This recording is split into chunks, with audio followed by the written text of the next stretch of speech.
नमस्कार, आप देख रहे हैं टीवी 27 न्यूज और मैं हूं आपके साथ आर्या चतुर्वेदी। मध्य प्रदेश में आप सभी का बहुत बहुत स्वागत है। चलिए बुलेटिन की शुरुआत करेंगे मध्य प्रदेश की खबरों से।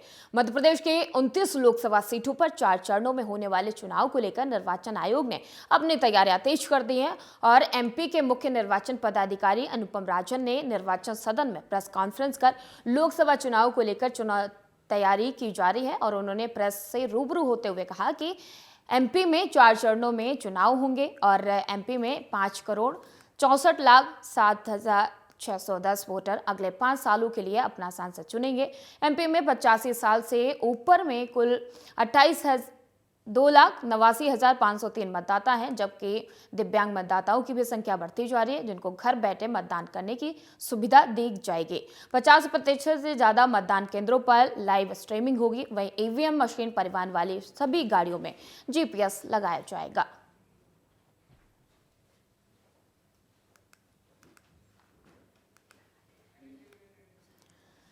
तो चुनाव को लेकर तैयारियां पूरी कर ली गई हैं। एमपी में 4 चरणों में चुनाव होंगे। चुनाव को लेकर निर्वाचन आयोग ने तैयारियां पूरी कर ली हैं और हर तरीके से इंतजाम किए गए हैं। चाहे ईवीएम की बात कर ली जाए, चाहे सुरक्षा की बात कर ली जाए, मुख्य निर्वाचन आयोग ने ये तैयारियां पूरी कर ली हैं। एमपी को लेकर निर्वाचन आयोग की तैयारियां पूरी कर ली गई हैं, जिसको लेकर प्रेस कॉन्फ्रेंस की गई और प्रेस कॉन्फ्रेंस में सारी जानकारियां दी गई।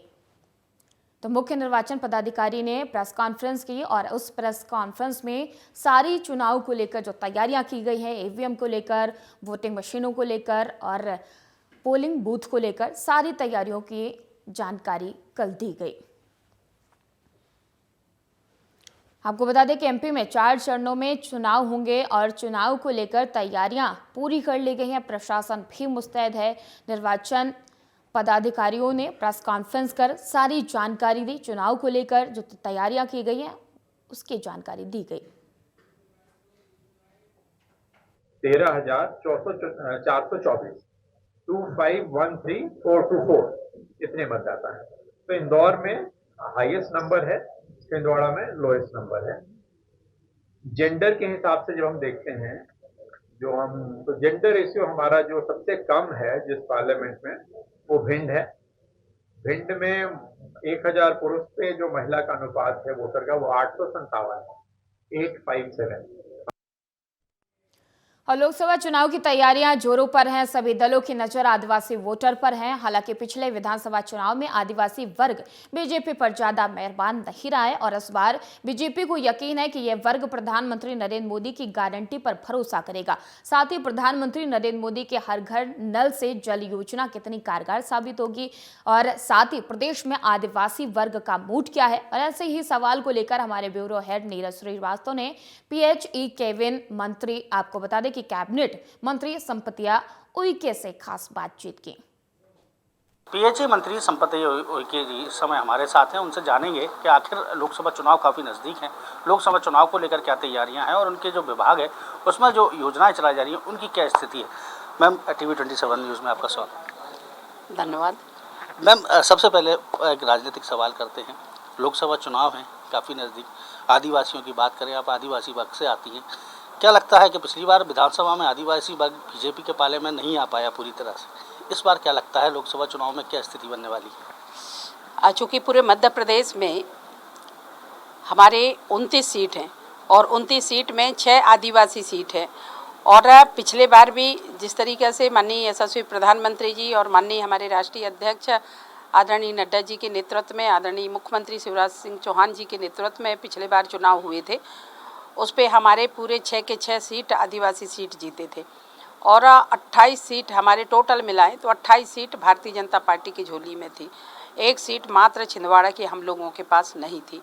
इस बार भी हम लोगों की पूरी कोशिश है संगठन की और हमारे माननीय यशस्वी मुख्यमंत्री जी के कि इस बार भी हमारे पूरे 29 की 29 सीट जीतेंगे। जिस तरीके से इस बार हमारी 6 महिलाओं को टिकट दी गई और ये बहुत बड़ी बात है। 33% लोकसभा और विधानसभा में तो बोला गया है अगले बार, पर भारतीय जनता पार्टी एक ऐसी पार्टी है जो हमेशा महिलाओं को आगे लाती है और मुख्य धारा से जोड़ने का काम भारतीय जनता पार्टी करती है। मैं आप लोगों को विश्वास दिलाती हूं कि 29 की 29 सीट जिस तरीके से यशस्वी प्रधानमंत्री जी ने देश के लिए इतना इतने सारे काम किए हैं, महत्वपूर्ण भूतो न भविष्यति, ऐसे ऐसे कामों का माननीय प्रधानमंत्री जी ने किया है। आदिवासी समाज की बात करें तो जिसको मैं यदि पीएचई मंत्री होने के नाते जिस तरीक़ा से एक साधारण परिवार की बहन को आज माननीय यशस्वी प्रधानमंत्री जी ने, हमारे यशस्वी मुख्यमंत्री मोहन यादव जी ने मुझे जो जिम्मेदारी पीएचई विभाग का दिया है, निश्चित ही मैंने जिस तरीक़े से देखा कि आज़ादी के बाद जैसा हम लोगों के लिए काम होना चाहिए, जनजाति समाज के लिए काम होना चाहिए, वो काम नहीं हुआ था।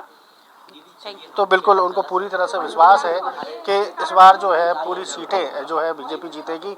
और कहीं ना कहीं जिस तरह से देखा जाए, हर घर नल से जल योजना की जो योजना है वो काफ़ी तेज़ी से चल रही है और उस पर काफ़ी काम भी हो रहा है। कैमरामैन आमिर के साथ नीरज श्रीवास्तव, टीवी 27 न्यूज़ भोपाल। और खबर उमरिया से है, जहां लोकसभा चुनाव के पहले कांग्रेस में अफरा तफरी मची हुई है और कांग्रेस छोड़ भाजपा में ज्वाइन होने का दौर लगातार जारी है। मध्य प्रदेश के उमरिया में आम आदमी पार्टी के प्रदेश सचिव सहित कांग्रेस के कई कार्यकर्ता शामिल हुए और बीजेपी में शामिल पर्यटन विकास निगम के अध्यक्ष विनोद गौटिया और खादी ग्राम उद्योग के रिजल्ट जितेंद्र लिटोरिया ने सदस्यता दिलाई है।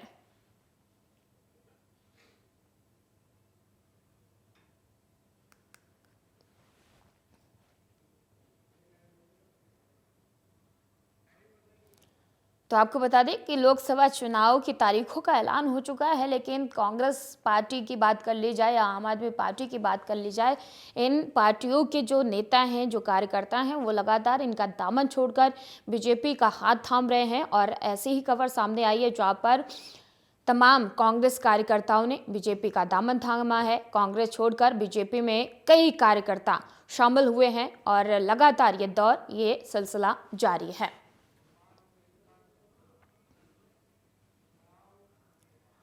लोकसभा चुनाव की तारीखों के ऐलान के साथ ही राजनीतिक पार्टियां अपने अपने प्रत्याशियों की घोषणा करने में जुट गई हैं और हालांकि इस मामले में बीजेपी सबसे आगे नजर आ रही है। बीजेपी ने मध्य प्रदेश की सभी सीटों पर अपने उम्मीदवार घोषित कर चुकी है, तो वही कांग्रेस इस मामले में पिछड़ गई है। और ऐसी ही खबरें आ रही है कि पार्टी के कई दिग्गज नेता चुनाव लड़ने से इनकार कर रहे हैं, लिहाजा पार्टी को नए जिताऊ उम्मीदवार के चयन में काफी दिक्कत आ रही है। और इस बीच कांग्रेस सूत्रों से ये खबर आ रही है कि कांग्रेस पार्टी मध्य प्रदेश के बचे हुए सभी 18 सीटों पर अपने उम्मीदवार की आज घोषणा कर सकती है। राजधानी दिल्ली स्थित कांग्रेस मुख्यालय में आज केंद्रीय चुनाव समिति की बैठक होगी। माना जा रहा है कि इस बैठक के बाद मध्य प्रदेश कांग्रेस के बचे हुए सभी 18 सीटों के लिए उम्मीदवारों का ऐलान पार्टी कर सकती है। हालांकि देर रात तक कांग्रेस की लिस्ट जारी होने की संभावना जताई जा रही है। माना जा रहा है कि इस दौरान पार्टी 3 से 4 विधायकों को लोकसभा चुनाव में उतार सकती है। और वहीं बीजेपी ने इस मामले में कांग्रेस की चुटकी ली है। बीजेपी का कहना है कि कांग्रेस के पास कैंडिडेट है ही नहीं, इसलिए देर कर रही है।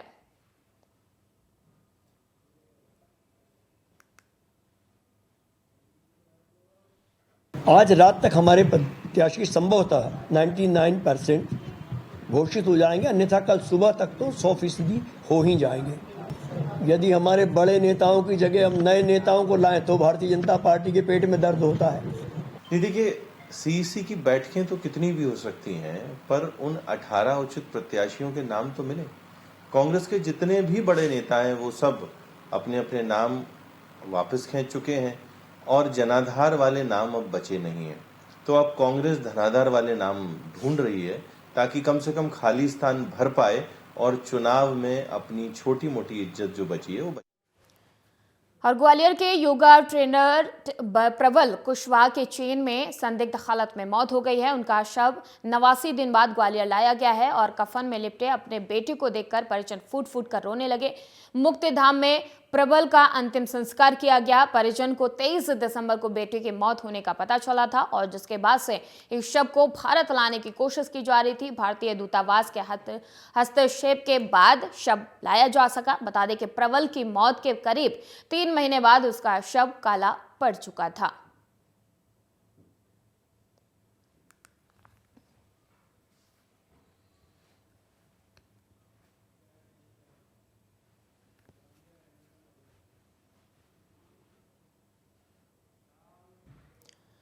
खबर ग्वालियर से है, जहां कुथैल कुलैथ में स्वर्गीय श्री महाराज सिंह यादव की स्मृति में एनिमल ओलंपिक का आयोजन किया गया। वहीं हजारों की संख्या में ग्रामीण युवा और बुजुर्गों ने भाग लिया। विधानसभा अध्यक्ष नरेंद्र सिंह तोमर ने प्रतियोगिता में जीत हासिल करने वाले खिलाड़ियों को पुरस्कार दिया और वहीं युवा नेता और जिला पंचायत सदस्य शिवराज सिंह यादव ने कहा कि ग्रामीण क्षेत्रों में एनिमल ओलंपिक का आयोजन वर्तमान पीढ़ी को पशुओं का महत्व समझाने और देश की संस्कृति और परंपरा धरोहर को सहेजने का सशक्त माध्यम बनता जा रहा है और हम हर वर्ग इस तरह के आयोजन करते हैं।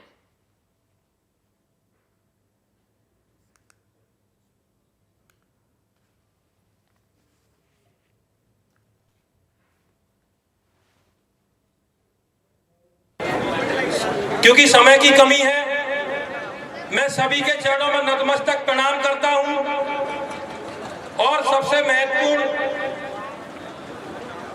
मेरे पूरे जिला पंचायत क्षेत्र से पूरे विधानसभा क्षेत्र है यहाँ पधारे हुए देवतुल्य जनता, आप सबके चरणों में नतमस्तक होकर प्रणाम करता हूं।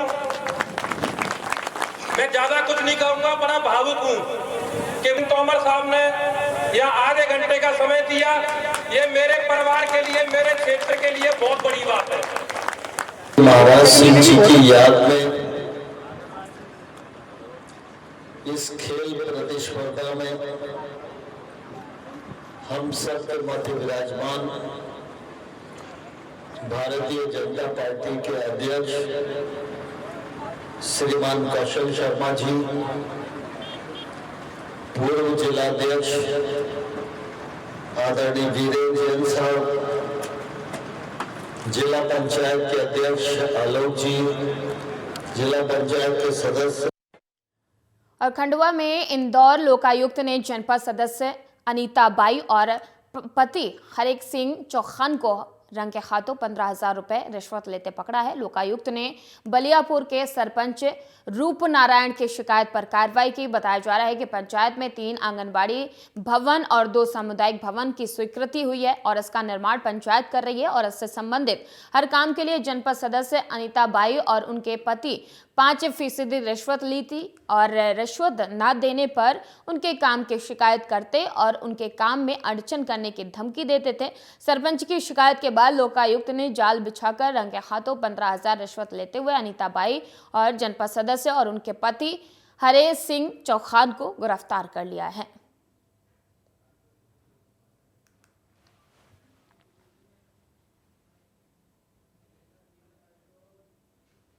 ये लोकायुक्त इंदौर टीम की कार्रवाई है। ये पिपलिया पुनासा के सरपंच हैं रूप नारायण, इनके द्वारा शिकायत की गई थी कि वार्ड क्रमांक 2 के जो जनपद सदस्य हैं अनीता बाई और इनके पति, इनसे जो ग्राम पंचायत में जो भी निर्माण कार्य चल रहे हैं उसके हर कार्य के एवज में या तो शिकायत करते हैं या जो है इनको जो है काम को ठीक से नहीं करने देने की धमकी देते हैं और अगर ये इन्हें काम करना है तो खुद भी अपने एक रिश्वत की राशि परसेंटेज के रूप में मांगते हैं। शिकायत का सत्यापन कराया गया। 5% प्रत्येक काम के एवज में रिश्वत की मांग कर रहे थे। आंगनबाड़ी का कार्य अभी पूर्ण हुआ है तो उसके एवज में इनसे जो है रिश्वत बार बार मांग की जा रही थी कि आप, इन्होंने तय किया कि ठीक है अब से तुम जो भी काम कराओगे उसके।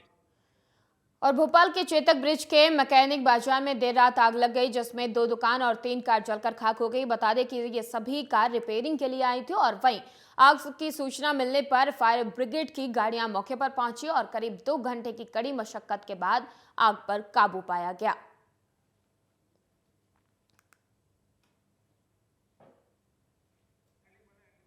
तो आपको बता दें कि देखते देखते ये आग लग गई। मैकेनिक बाजार में भीषण आग लग गई जिसमें कई गाड़ियां जलकर खाक हो गई और दुकानें और कार जलकर खाक हो गई। जैसे ही जानकारी फायर ब्रिगेड को दी गई, गाड़ियां मौके पर पहुंची और लगभग 2 घंटे की कड़ी मशक्कत के बाद आग पर काबू पाया गया। हालांकि तब तक कारें जलकर खाक हो चुकी थीं। फिलहाल पुलिस पूरे मामले की जांच पड़ताल कर रही है कि आग कैसे लगी है और ये मैकेनिक बाजार में भीषण आग लग गई जहां पर देखते ही देखते कई गाड़ियां और दुकानें जलकर खाक हो गई। आग लगने की सूचना जैसे ही फायर ब्रिगेड को दी गई, मौके पर पहुंची गाड़ियों ने आग पर काबू पाने की पूरी कोशिश की। 2 घंटे की कड़ी मशक्कत के बाद आग पर काबू पाया गया। तब तक कारें और दुकानें जलकर खाक हो चुके थे। अब इस पूरे मामले की जांच की जा रही है कि आग कैसे लगी, क्या वजह रही है इस आग लगने की। लेकिन आग ने देखते ही देखते विकराल रूप ले लिया था, जिसमें कई दुकानें जलकर खाक हो गई। और खरगोन की विश्व सका कॉलोनी में 3 मंजिला मकान की तीसरी मंजिल में अचानक आग लगने से अफरा तफरी मच गई। सूचना मिलने पर पहुंची फायर ब्रिगेड की टीम ने कड़ी मशक्कत के बाद आग पर काबू पाया।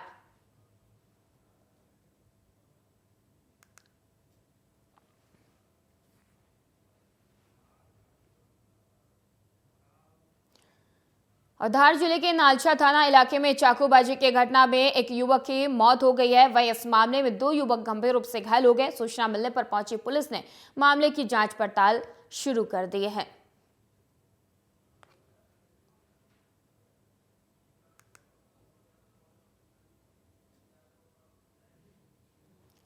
तो आपको बता दें कि मामूली विवाद को लेकर युवकों में ये मारपीट हुई थी और चाकूबाजी हुई थी, जिसमें एक युवक के मौके पर मौत हो गई और 2 युवक गंभीर रूप से घायल हैं। हालांकि ये अभी तक खुलासा नहीं हो पाया है कि किस वजह से ये मारपीट और झगड़ा हुआ था, जिसमें चाकूबाजी यानी कि हथियार भी यूज किए गए, जिसमें एक युवक की मौके पर मौत हो गई और 2 युवक गंभीर रूप से घायल हो गए, जिन्हें इलाज के लिए अस्पताल में भर्ती कराया गया है। मामूली विवाद बताया जा रहा है। मामूली विवाद में युवकों के बीच में झगड़ा हुआ और इस झगड़े में एक युवक की मौत हो गई। हाँ जी, अभी 108 द्वारा 2 पेशेंट को कथित चाकूबाजी की घटना के बाद हमारे पास लाया गया है। पीएचसी नालछा से रेफर किया गया है। पेशेंट का नाम राजेश और राजपाल है, जिसमें राजेश को थोड़ी ज़्यादा लगी है, पेट में चाकू लगा है। अभी फिलहाल सर्जन डॉक्टर अमित सिसोदिया ने आके देख लिया है, स्टेबलाइज कर दिया है पेशेंट को, लेकिन आगे इंदौर के लिए भेज रहे हैं आगे की मैनेजमेंट के लिए। मेरा नाम डॉक्टर देवन है, मैं ड्यूटी डॉक्टर हूँ।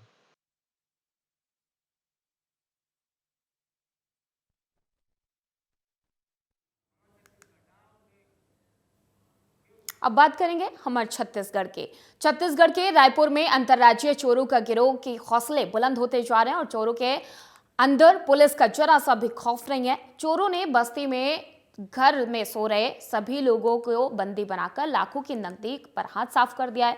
चोरों के आपको बता दें कि चोरों ने चोरी के दौरान चोरों ने बुजुर्ग महिला को बंधक बनाया, जमकर मारपीट की और पुलिस चोरी की घटना की जांच पड़ताल शुरू कर चुकी है। और इससे पहले बिलासपुर में और रायपुर में इसी तरह की चोरी करने की कई वारदातें सामने आ चुकी हैं।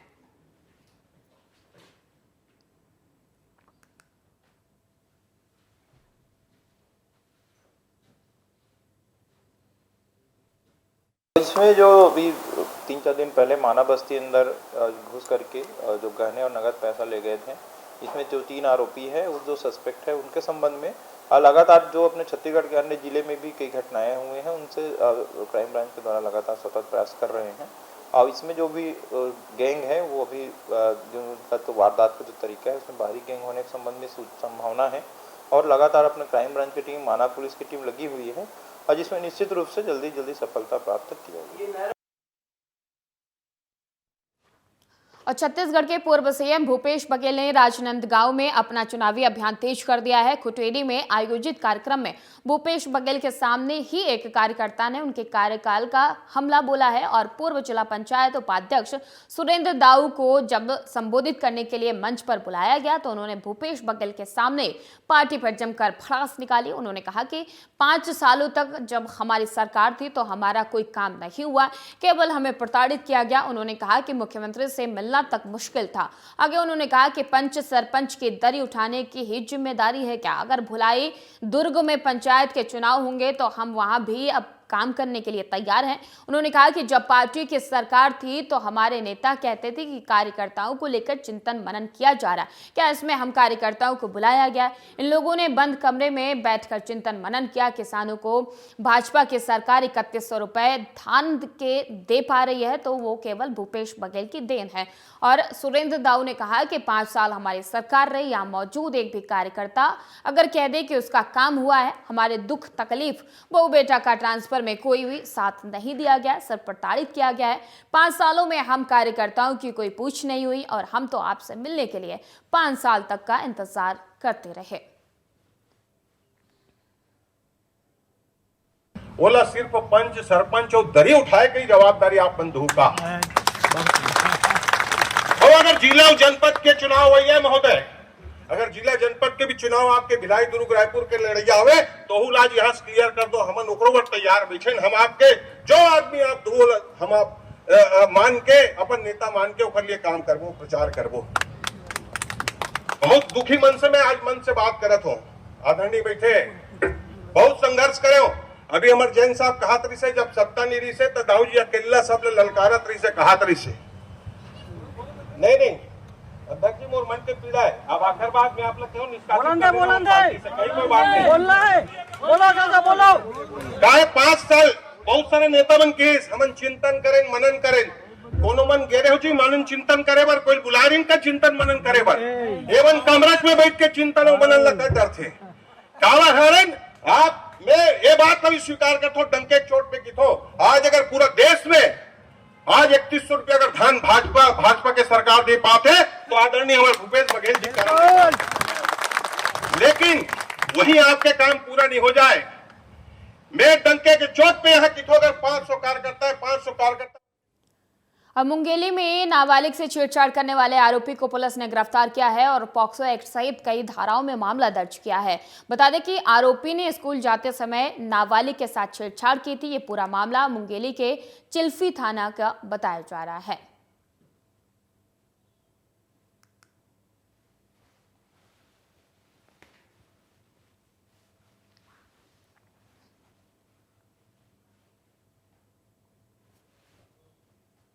प्रार्थी ने रिपोर्ट दर्ज कराया कि उसकी नाबालिग बेटी स्कूल से आधार कार्ड लेने के लिए घर आई थी। वापस जाते समय उसको रंजीत नाथ यादव नाम का लड़का जो घटोली का रहने वाला है उसके साथ छेड़छाड़ किया कर धमकी वमकी दिया है करके इस रिपोर्ट पर से अपराध पंजीबद्ध कर विवेचना में लिया गया। विवेचना पर से आरोपी रंजीत यादव पिता छोटू राम यादव उम्र 21 वर्ष निवासी घटेली को गिरफ्तार कर न्यायिक रिमांड में भेजा गया है। फिलहाल बुलेटिन में इतना ही। देश और दुनिया की तमाम खबरों के लिए देखते रहिए TV 27 न्यूज़।